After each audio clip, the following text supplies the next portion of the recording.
আজকে একডালা পথসভার সম্মানিত সভাপতি সাহেব, উপস্থিত সব মুরব্বিয়ান, সবাই আমার সালাম গ্রহণ করবেন। আসসালামু আলাইকুম।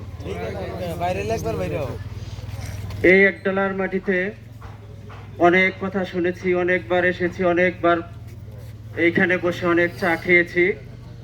তবে যাই হোক, মানুষের মধ্যে ভুল ত্রুটি থাকতে পারে।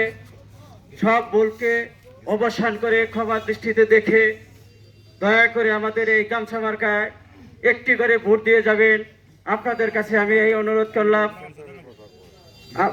আমার তিরঞ্জ, যাই হোক, আমার খান বাহাদুর ভাই একটি কথা বলছে, হ্যাঁ, আমরা যেভাবে আছি, এখনো যেভাবে আছি, ইনশাল্লাহ আমাদের তিরঞ্জ কেন্দ্রে সবার চাইতে উঠতে আমার মনে হয় আর কি, যে ফুলকি ইউনিয়নের সমান্ত ভোট আমাদের ওইখানে নাই। 3000 ভোটের থেকে যদি 2000 ভোট কাস্ট হয়, ইনশাল্লাহ তার আমরা 1700 ভোট পাবো। ইনশাল্লাহ আমি তাও 200 ভোট 400 ভোট 1700 ভোট পাবো।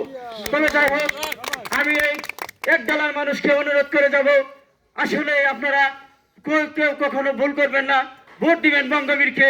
দয়া করে আপনারা আমাদের এই গামছা মার্কা বঙ্গবীরকে একটি করে ভোট দিয়ে যাবেন। আল্লাহর রাস্তে একটি করে ভোট দিয়ে যাবেন।